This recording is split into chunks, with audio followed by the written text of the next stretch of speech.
राम राम काका राम राम রাম রাম। কাকা বলেন। একটা পলিসি করাই নেন, আপনার জীবনই পাল্টে যাবে। তো আমার কি লাভ? লাভ আছে। এখন পয়লা বৈশাখের অফার চলছে। আপনি 15,000 টাকা দেবেন, 50,000 টাকা পাবেন মরার পরে। আর কোন স্কিম আছে? আছে কাকা।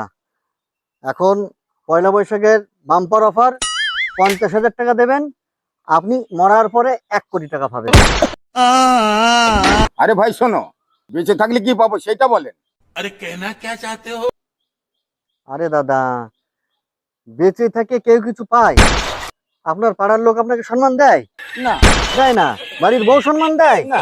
আপনি মরিয়া গেলেও আপনার 4 লোকের দরকার, কান্দে করে নিয়ে আপনার শ্মশান নিয়ে যেতে হবে। তাহলে আপনার পাড়ার লোক সম্মান দেয় না। বেঁচে থাকলে আপনার ছল মেয়ে সম্মান দেয় না। পাশের বাড়ির বৌদি আপনার সম্মান দেয় না। তাহলে আপনি একবার মরিয়ে যেয়ে দেখেন।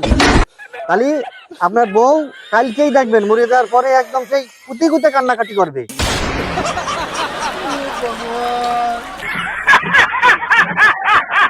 তাহলে আপনি মরে যাওয়ার পরে 4টে লোক আসবে আপনারে কান্দি করে নিয়ে যাতে সম্মান দেবে আপনারে, আপনি তখন সম্মান পাবেন। साला ये दुख का खत्म नहीं होता बे। তাহলে বেঁচে থাকলে কিছু পাবেন না, সম্মান যা পাবেন সব মরে যাওয়ার পরে পাবেন। মরে গেলেই আপনার লাভ হবে।